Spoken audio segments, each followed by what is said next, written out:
증거인멸 우려, 오늘 구속 여부를 가릴 핵심 쟁점입니다. 첫 번째는 오늘 보도에 대해서 여야 두 분의 다른 의견 전해드렸습니다. 윗선에서 옥중 서신 좀 써달래. 그게 고스란히 녹취가 됐고 검찰은 확보하고 있다라는 보도. 이거 오늘 법원에서 이런 게 있어요 라고 검찰이 제시할 가능성이 크다라는 보도도 나오고 있습니다. 두 번째, 증거인멸 우려와 관련된 쟁점은 이겁니다. 검찰이 이미 확보하고 있는 위증교사 의혹입니다. 여기도 녹음 파일이 있는데 그 증인이 이 이재명 대표와의 전화 통화를 녹음해 놨다가 검찰에 제공해 줬다는 겁니다. 이미 청구된 영장에 기재된 내용을 분석해 보면 2018년 12월 검사 사칭 관련해서 이재명 대표가 나 검사 사칭으로 처벌받은 적 없다라고 얘기한 것과 관련해서 저 거짓말이다라고 기소됐을 때 재판에서 증인 A씨가 등장을 했죠. 그때 당시에 기억 안 난다라는 취지로 대답하니까 이재명 대표가 전화를 걸어요. 원하는 증언 내용을 알려주며 그런 얘기들 들었다고 해주면 되지 뭐. 안 들었다는 사람한테, 기억 안 난다는 사람한테 들었다고 얘기하면 되지 뭐 라고 강요한 것, 내지는 제안한 것, 내지는 충고한 것. 위증교사다. 검찰이 이렇게 보고 있습니다. 서재현 부대변인, 그 기억 안 난다는 사람한테 그거 들었다고 얘기하면 되지 뭐 라고 하는 게 위증교사 아닙니까? 그러니까 이제 이재명 대표 측에서는 그렇게 얘기한 게 아니고 진실대로 말해라. 이게 다툼의 여지가 있는 겁니다. 근데 이거 녹취가 있다고 하니까 그렇죠. 만약에 저 녹취가 저렇게 녹음돼 있으면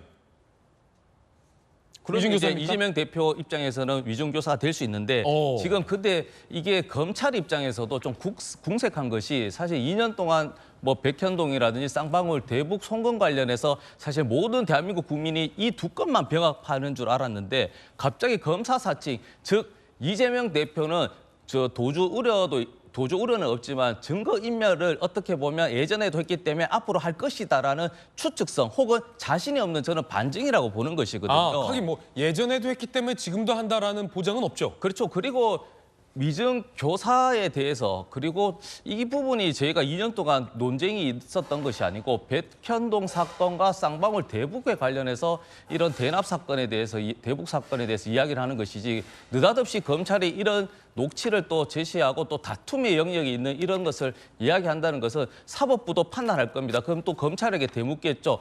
그러면 백현동 건과 대북 사건 관련해서는 어떻게 보면 위증 혹은 이제 증거인멸의 우려의 증거를 찾았습니까? 녹취록이 있겠습니까? 했을 때 검찰이 답변해야겠죠. 예, 예전 일은 예전 일일 뿐이다. 그리고 정말 저렇게 녹취가 되어 있는지는 좀 두고 봐야 할 일이다. 라는 서재현 상근부 대변인의 반론도 전해드리고 있습니다. 어쨌든 검찰은 이재명 대표를 구속하지 않았을 때 우리 사회에 계속 풀어뒀을 때 이런 식의 이화영 전 부지사 측에게 압박, 증인에게 압박 등등 본인의 혐의와 관련돼서 핵심 증인들에게 혹은 핵심적인 진실들을 가리거나 증거를 인멸할 우려가 있다라고 재언을 할 것으로 보입니다. 자, 과연 법원은 어떤 판단을 내릴지 정말 궁금해집니다. 고민정 최고위원은요, 어제 최고위원회의에서 뭐라고 얘기했을까요? 고민정 최고위원은 그 가결을 했나요? 부결을 했나요? 표 경계했나요? 뭐 부결을 했다라고 하는 부결을 것 했다라고 같은데. 고민정 의원은 주장을 하고 있는 상황인데 강성 지지자들은 또 그걸 안 믿고 있는 듯한 눈치인데 고민정 최고위원은 또 증거인멸 우려가 없다라고 이재명 대표의 편에 강력히 호소를 했습니다. 들어보시죠. 도주와 증거인멸의 가능성은 없습니다. 법원이 제1야당 대표의 방어권 보장을 위해 판단해 주길 바랍니다. 자유민주주의 헌정질서의 한 축인 사법부만큼은 정치적 판단이 아닌 대한민국의 앞날을 위한 판단을 내려주길 부탁드립니다. 고민정 최고위원 기각을 호소했습니다. 김재섭 전 비대위원 어떻게 보십니까? 그러니까 대한민국의 앞날을 판단하는 거는 그 야당 최고위원들이 하시는 거고 사법부는 법리를 가지고 판단해야죠. 네네. 왜 그런 정치적 고려까지 사법부에게 하라고 저는 고민정 최고가 사법부를 압박하는지 저는 사실 잘 모르겠고요.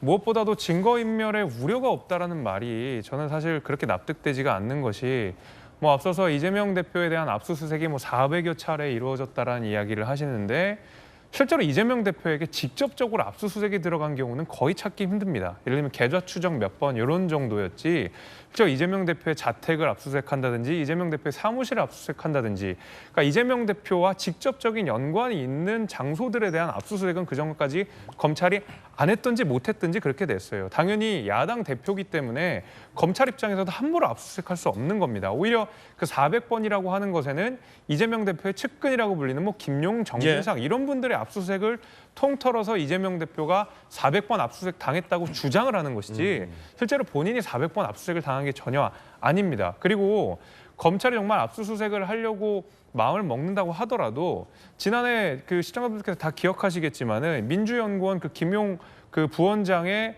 자리를 압수수색하려고 했을 때, 그러니까 민주연구원이라고 하면 결국 이재명 대표 그 민주당 체제 내에서 굉장히 중요한 장소이기 때문에 거기 압수수색하려고 했으니까 다들 기억하시겠지만 국감장에서 민주당 의원들 다 나와서 스크럼 짜고 검찰들 진입하는 거 못하게 했거든요. 예. 아마 이재명 대표의 자택이나 이재명 대표의 사무실을 압수수색하게 한다 그러면 똑같은 장면 연출될 거라고 저는 확신할 수 있습니다.